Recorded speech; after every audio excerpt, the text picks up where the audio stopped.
Olá, como vai? Aqui é Igor Carvalho. Espero que esteja pronto para a nossa primeira aula.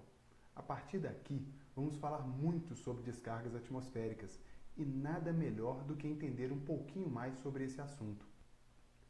Não é objetivo desse vídeo apresentar muitos detalhes sobre o fenômeno de descargas atmosféricas. O objetivo aqui é fornecer um pouquinho de informação sobre como se originam os raios, como são formados, falar um pouco sobre os raios de carga positiva e carga negativa, além de algumas curiosidades e dados importantes sobre o cenário das descargas atmosféricas no Brasil. Temos muita coisa para falar, então vamos começar. As descargas atmosféricas ocorrem com maior frequência entre nuvens e no interior das nuvens. Somente uma pequena parcela ocorre entre nuvem e solo. A melhor representação para este evento é a nuvem representada como um dipolo, um grande dipolo, como você pode ver nesta imagem na sua tela. Cargas positivas no topo da nuvem e cargas negativas na base da nuvem, como se fosse uma pilha.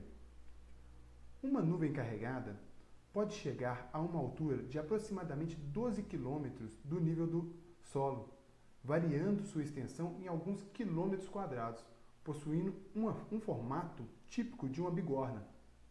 A diferença de temperatura entre a face mais baixa e a mais alta da nuvem pode variar cerca de 50 graus Celsius. O bipolo, a nuvem, é carregado pelo atrito devido ao deslocamento de partículas dentro da nuvem. Esse slide que está na sua tela representa uma distribuição típica de cargas elétricas em uma nuvem de tempestade. O carregamento negativo na base da nuvem induz uma separação das cargas no solo, formando uma superfície eletricamente positiva na Terra, por toda a extensão sob a nuvem, e negativa em regiões afastadas. O ar, como sabemos, é um dos melhores dielétricos que existem, porém, sempre há uma pequena quantidade de moléculas ionizadas em seu entorno. Quando se tem uma diferença de potencial muito grande no ar, algumas dessas moléculas, que chamamos de íons, são aceleradas, ganhando energia. E, dependendo do quão grande for essa energia, pode ocorrer colisões em cascata com outros íons, tornando o ar um elemento condutor de corrente elétrica. Estima-se que 90% das descargas atmosféricas nuvem-solo no mundo são de carga negativa e somente 10% dessas descargas são de carga positiva. Apesar de serem em menor quantidade, os raios de carga positiva são mais destrutivos. Nos raios positivos, a corrente elétrica contínua dura em média 200 milésimos de segundo, enquanto nos negativos, a carga contínua dura, em geral, menos da metade do tempo. Outra diferença é que o raio positivo carrega uma corrente contínua, em média, 2 vezes maior que o raio negativo. Por essas características que os raios positivos são mais perigosos e destrutivos, sendo capazes de iniciar um incêndio florestal, por exemplo. Investigações do INPE apontam que 60% dos raios que atingem a região sudeste em alguns dias do verão têm carga positiva. Sendo assim, as descargas atmosféricas de carga positiva entre nuvem e solo na região sudeste fazem parte dos 10% das descargas atmosféricas de carga positiva no mundo. Dessa forma, pode-se ver o quão é importante a proteção contra descargas atmosféricas no território brasileiro. Para entendermos um pouco mais sobre o cenário que temos aqui no Brasil, vou citar alguns dados baseados em pesquisas na internet, livros e artigos que li. Atualmente, estima-se que 3 bilhões e 500 mil raios caem em todo o mundo por ano. No Brasil, caem aproximadamente 100 milhões de raios por ano. Somente no estado de Minas Gerais, caem em torno de 7 milhões e 500 mil raios por ano. De acordo com a CEMIG, que é a Companhia Energética de Minas Gerais, 70% do total dos desligamentos da rede elétrica no estado de Minas Gerais são causados por raios. Em 2015, segundo a Eletropaulo, 974 falhas ou interrupções na rede elétrica foram causadas por raios.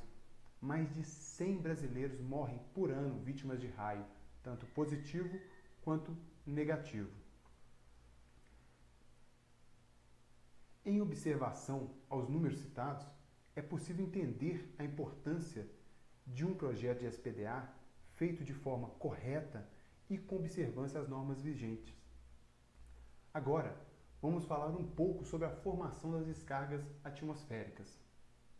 As descargas atmosféricas ocorrem em grande parte dentro da nuvem ou entre nuvens, sendo uma menor parcela entre nuvem e solo. Sabe-se que 90% de todas as descargas atmosféricas que ocorrem entre nuvem e solo é negativa. Os raios são produzidos por nuvens do tipo cumulonimbus.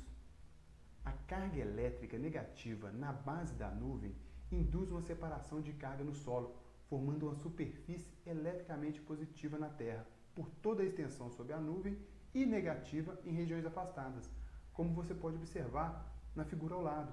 A base da nuvem carregada negativamente e o solo induzido com cargas positivas. Sabemos que o ar é um dos melhores dielétricos que existem, porém, sempre há uma pequena porcentagem de moléculas ionizadas em seu entorno.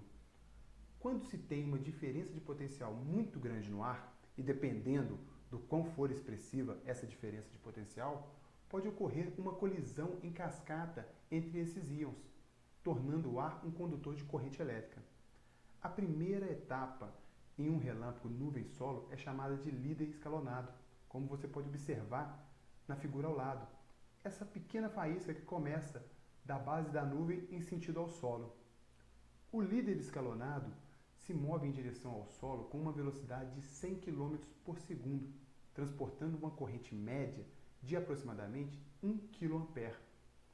Podemos observar que, ao se formar o líder escalonado, começa a haver um acúmulo maior de cargas positivas no solo, justamente na região onde esse líder escalonado está descendo. Ao se aproximar do solo, a carga elétrica do líder produz um campo elétrico intenso, de cerca de 100 milhões de volts. Esse campo elétrico é capaz de quebrar a rigidez dielétrica do ar próximo ao solo, ocasionando o desprendimento de cargas positivas. Esse desprendimento de cargas positivas é denominado líderes conectantes. Nessa fase, nenhum dos dois líderes podem ser vistos.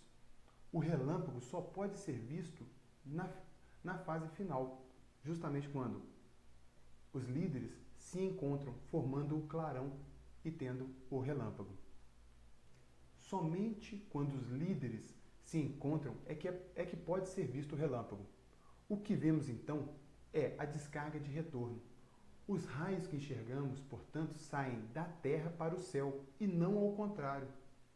Por uma ilusão de óptica, achamos que o clarão do relâmpago vem do alto para a Terra.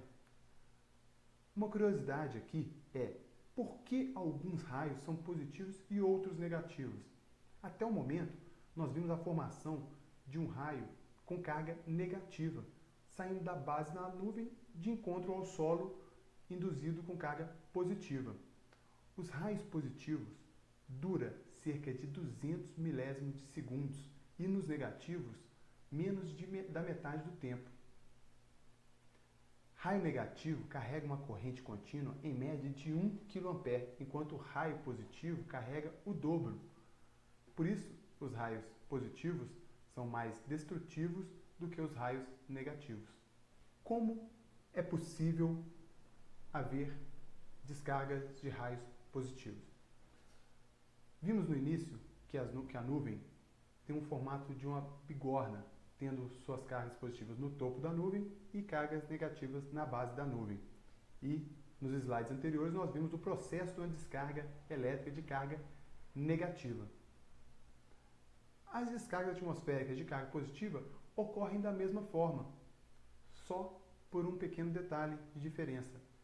Quando você tem ventos fortes a uma altitude de 15 km de altura do solo, esses ventos deslocam o topo da nuvem.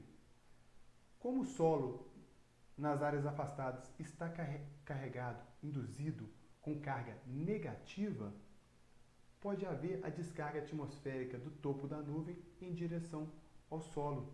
Assim são produzidos os raios de descargas positiva. Bem, essas são as informações que eu tinha para te passar agora, no início da aula, sobre descarga atmosférica e como são formados os raios. Espero que você tenha gostado e vamos continuar avançando nas nossas aulas.